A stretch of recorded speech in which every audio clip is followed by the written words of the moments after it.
Hello everyone, today we read and comment the second paragraph of the 14th chapter of the 5th book of von Clausewitz, Vom Kriege. Its title being Subsistence through exactions enforced by the troops themselves. The text follows. If a single battalion occupies a camp, this camp may be placed in the vicinity of some villages, and these may receive notice to furnish subsistence.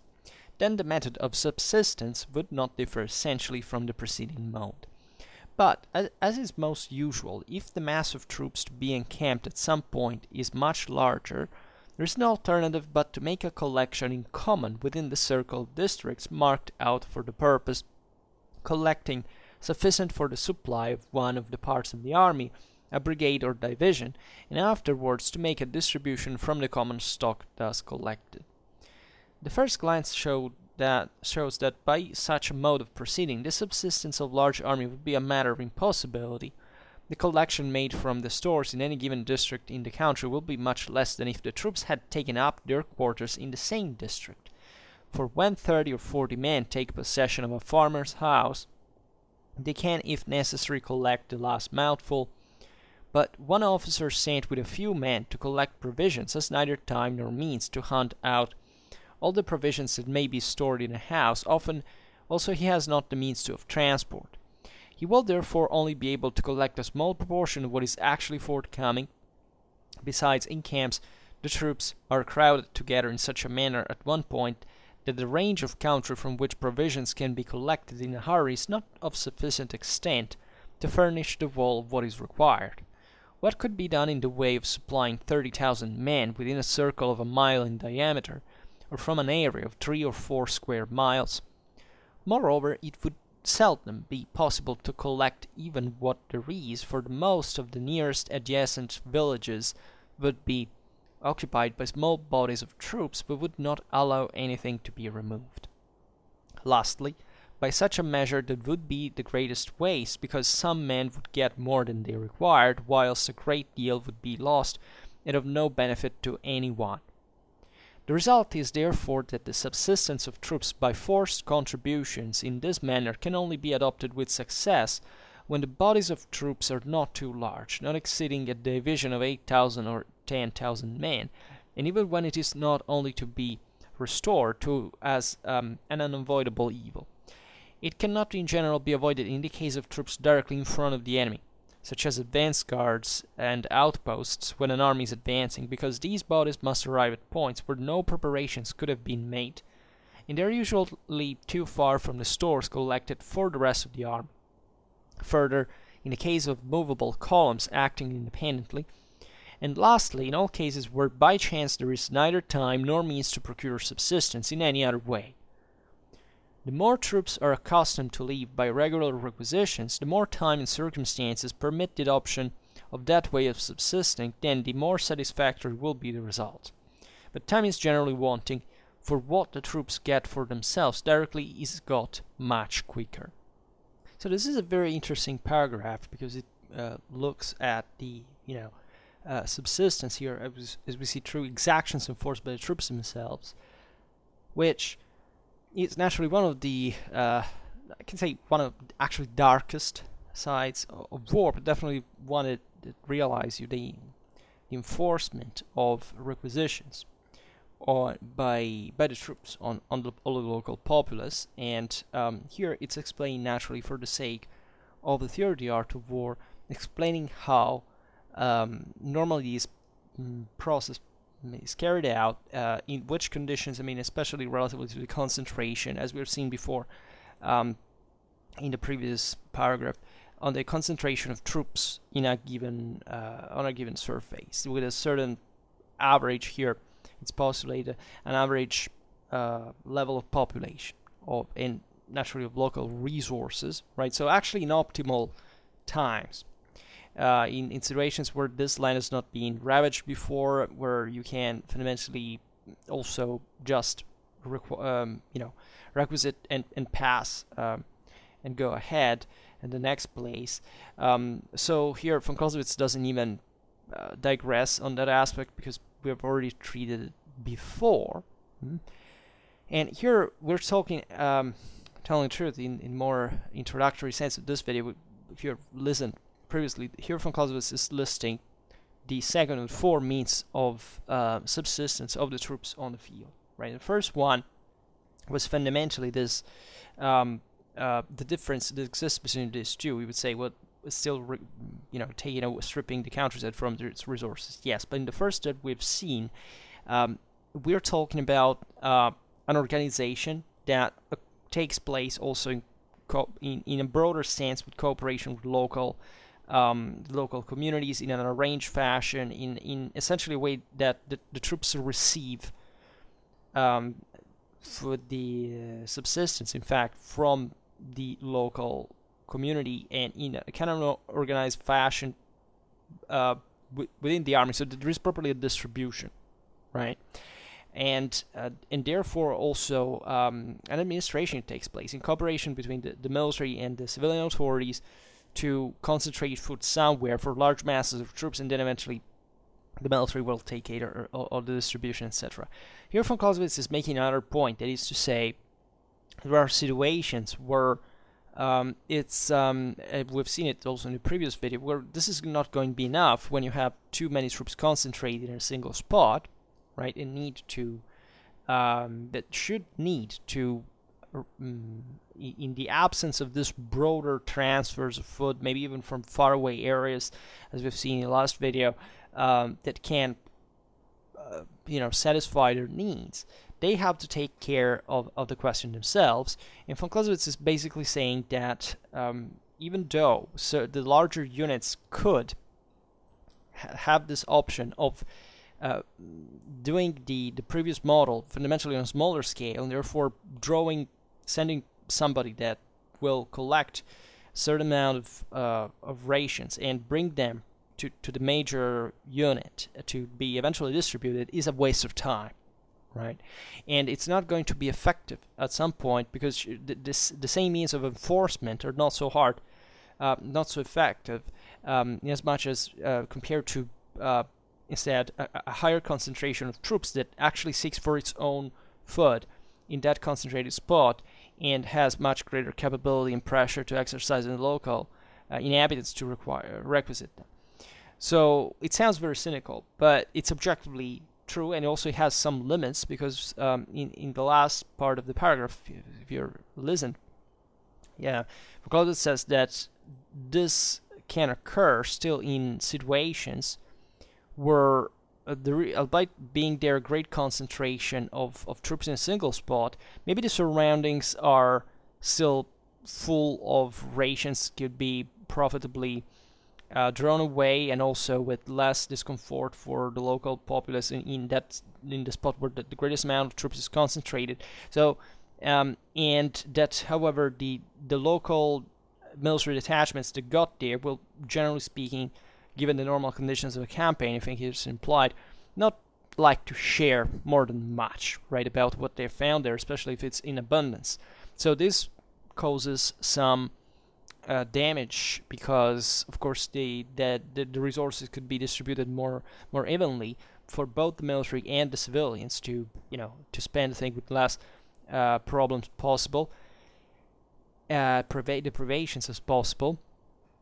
But at the same time, it's the immediacy of the concentration of some troops somewhere that makes actually the use of this method of requisition, right, that is capable of enforcing literally a lot of violence to requisite violence in the sense of just in a deterrent sense, maybe not that they have actually to do something against the civilians. This is not entailed, this is not implied, at least in the dispositional theory here, but naturally can happen. You can imagine all during Napoleonic Wars, all the violence. Actually, Napoleon was pretty stern about these things. It was not a standardized discipline, but if you read his diaries, his memoirs, you see he actually got killed many of his soldiers that had committed atrocities against the population, right? An example, right, una tantum, really not really, the thing, you know what war is about, right? So we're not scandalized by this, but at the same time recognize the misery of it at the same time. So basically, subsistence through exactions enforced by the troops themselves. For Clausewitz writes, if a single battalion occupies a camp, this camp may be placed in the vicinity of some villages, and this may receive notice to furnish subsistence. So guys in camp out of a village, and villagers are required to send stuff for them. Then the method of subsistence would not differ essentially from the preceding mode, as we've seen, because there is basically some food that is being negotiated, is contracted, is being literally sent even at some level over a certain surface of to reach the troops. But as is the most usual, von Clausewitz says, if the mass of troops to be encamped at one point is much larger, and this is an inconvenience that has nothing to do with the necessity of enforcing these requisitions. It's literally, you're maybe in the face of the enemy. You are obliged to do so, right? There is no alternative but to make a collection in common within the circle of districts marked out of the purpose, collecting sufficient for the supply of one of the parts of the army, a brigade or division, and afterwards to make a distribution from the common stock thus collected. So here von Clausewitz, as we were saying, is envisaging the possibility of just making this broader collection when too many troops are concentrated for the surrounding and so on. This, as you understand, takes time, right? It's something that is done with with a positive intention to organize a sort of also properly distributive system that, however, doesn't quite. It entails the more time spent to just, as we will see now, bringing the stuff, collecting it, taking it from someone, collecting somewhere, redistributing it, and so on, which takes its own amount of energies of time. Which all happens. Remember what we have read on the chapters about marches. Normally in a situation where the troops are already exhausted for having marched on a regular base, and that also have very different timing in the way they arrive. In terms, think about the column, how much it stretches, how much it takes for the last to arrive. I mean, it's something that complicates naturally a lot the homogeneity of this process, right? And here, in fact, we're talking about fundamentally the subsistence of an army that is on the move, fast, right? And that can basically live off the land, literally by stopping, without not even, much other stuff prepared for its own subsistence before. And this was regularly done during Napoleonic warfare, especially, in the most speedy ones, Napoleon in Central Europe, Southern Europe, and so it is a real thing. And von Clausewitz says, as we were saying now, the first glance shows that by such a mode of proceeding, the subsistence of a large army would be a matter of impossibility. Because for feeding all these troops in that way, you would have to put up an enormous system of, it would take, first of all, the larger the army is, here it doesn't say explicitly, but the greater the time, right? Because the larger it is, at least the least you can control it, in fact. And it's simply something to construct, right? You have to have the troops literally waiting there for even rations, right? These people have to sleep. It's a problem, right? So von Clausewitz says the collection made from the stores in any given district in the country will be much less than if the troops had taken up their quarters in the same district. For when 30 or 40 men, this phrase is powerful, take possession of a farmer's house, they can, if necessary, collect the last mouthful, right? But one officer sent with a few men to collect provisions has neither time nor means to hunt out all the provisions that may be stored in a house. Often also he has not the means of transport. So here it's what we were saying before. You fill a house with soldiers, that is, you build it there. These guys can't do everything alone. They find all the stuff the civilians are hiding, all the stocks in the whole house, because there are so many people, so they can't do it quickly, right? And looking everywhere. You don't have to transport the food, you just eat there, and you sleep there too, right? Instead, if you were to send an officer with a few men to collect provisions, knocking at doors, and yes, maybe, let's say arguing with fighting with every single civilian, it becomes something, real problematic. You don't know how to bring food. Where are the means of transportation? It becomes, how capillary can it be, right? So it's something anti-economical, as you understand. But it may be literally better even for the other, even for the civilians at some point, in the sense that those that are hit, of course, are not going to think so, but definitely, given that the surroundings may be actually provided with food, and we've seen that this is exactly the problem. There actually may be food, but here it's not much around. But it's not much a matter of availability, or if anything, of availability in time, right? Because it takes literally the time. These guys have to stop their sleep and be fed for a night only. So it doesn't matter some mile away there is enough food, right? But the civilian that lived through this at least won't necessarily die of hunger, where the troops pass more speedily in that regard, and staying more time collecting all the food, even from the surroundings, and at the end of the day spending more time that he's consuming more in absolute terms. Maybe not not relatively for the locals, where they have actually stopped, but for those who are in surroundings, a few miles, who can still have food. Well, yes, right. So altogether, this is actually, as crude as it sounds, the most effective mean on many circumstances. So von Clausewitz says this officer will not only be to collect a small proportion of what is actually forthcoming, so it's inefficient too. Besides, in camps the troops are crowded together in such a manner at one point that the range of country from which provisions can be collected in a hurry is not sufficient, as we were saying now, extent to furnish the whole of what is required, right? So what we just said, there may be even resources around, but there's no time to collect them. When troops are so much concentrated, then here also what we didn't say, but if you have listened to the series, you remember that of course we're talking about a form of subsistence that here is specifically taking into consideration a concentration of troops, right? That when the enemy is far, there's no actual threat. On many occasions. Because you can't calculate that, but how consistent is the vanguard or stuff like that, you can actually be safe and spread your troops more, because you know that at the end of the day, you can mathematically calculate, at least in ideal terms, how much it's going to take to recollect all the troops for the sake of combat, right? But this is not always the case. You must have troops concentrated, and this is in that case, that scenario actually what actually works. So von Clausewitz says the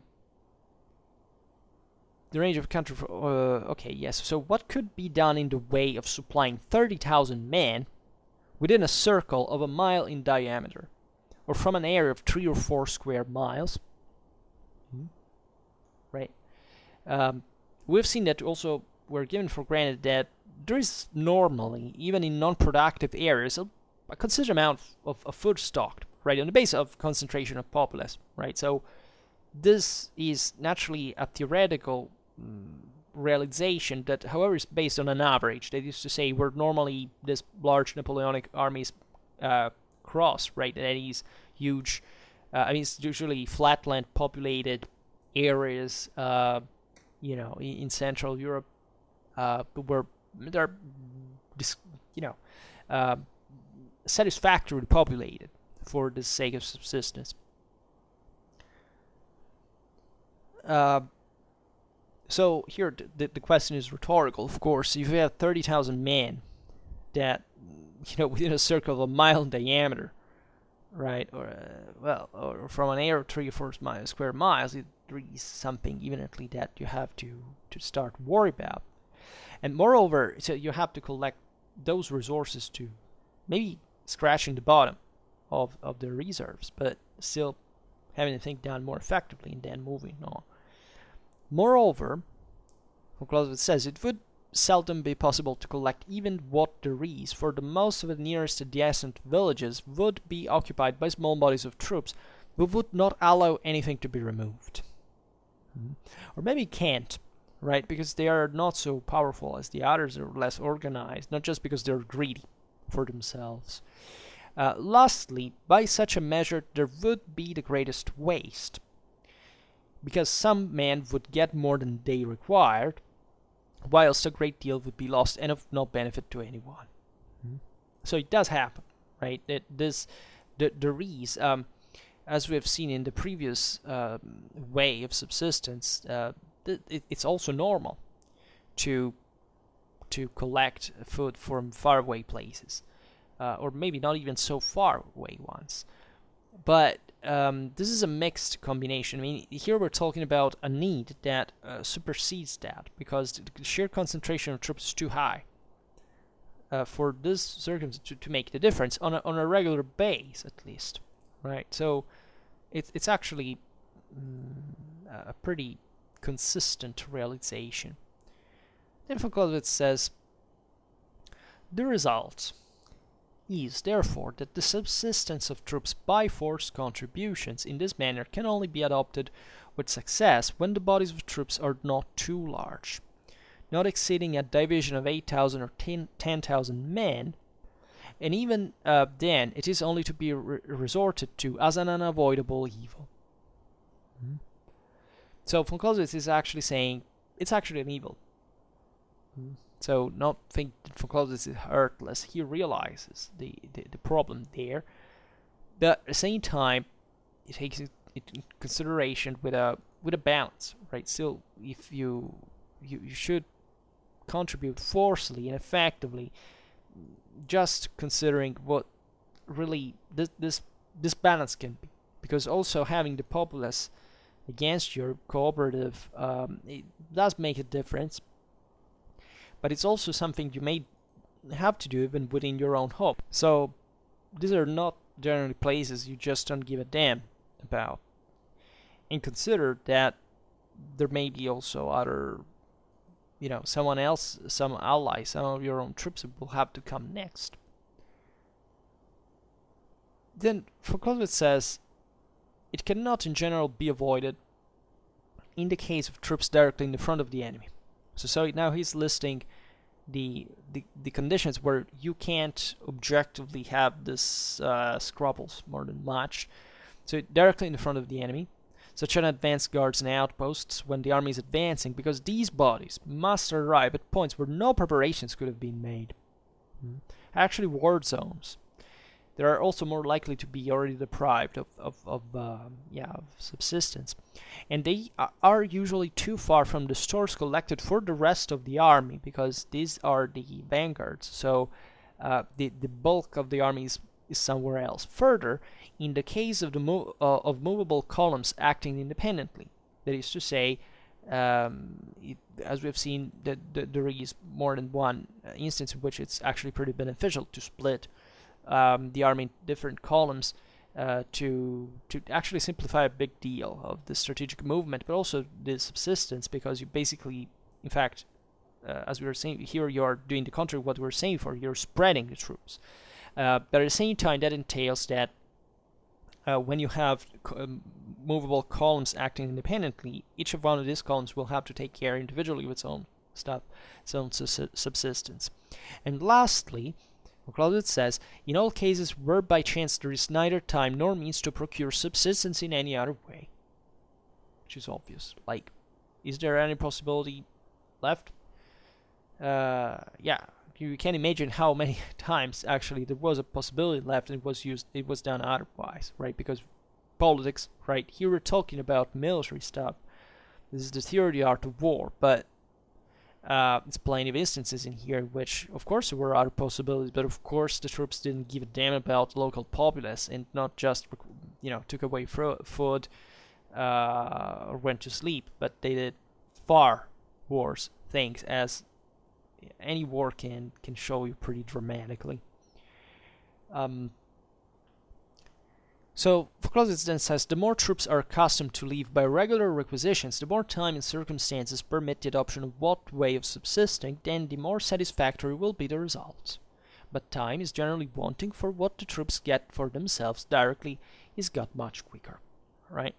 So naturally, the more you do this, the more you get used to live like that as a soldier, as a unit, the more functional it becomes, because it's as if the same units actually were taking care on a smaller scale of that bigger, of the like the army did on a larger scale, and for themselves. So there, of course, maybe even the smaller units, there's somebody was doing something else, not necessarily thinking about food, but maybe securing a situation, maybe installing certain places to sleep, right? Taking care of the animals, etc. I mean, of thinking about the horses, not of the cattle. It also gets slaughtered in this sense. But the more you do that, the more efficient you become. And it's pretty obvious that's where the difference made by experience. And von Clausewitz says, in general, right, it turns out this to be, however, very convenient in many situations, right? Because time is wanting most of the times, and you need really to feed these troops. So if you, at that point, the cause of major force that the war concerns, politics aside, as if we could detach the two things, very often brings you to do this for in a positive sense, right? Because that's where things get hard, but the sacrifice of this local populace may actually be functional to a greater cause, right? Maybe in saving other people, right? And we know also in the Clausewitz in theory how here there is no direct link explicitated, but it's really like that. Von Clausewitz is a great fan of saying, if you have to make war, make it quickly, and do not indulge, because the more you indulge, and the more you're gonna suffer, right? And this is exactly what we have just seen, because with instead that you will actually require requisite much less stuff if you actually perform this thing, then if you actually spread the troops and you waste other time, and that requires more food to be exacted from the local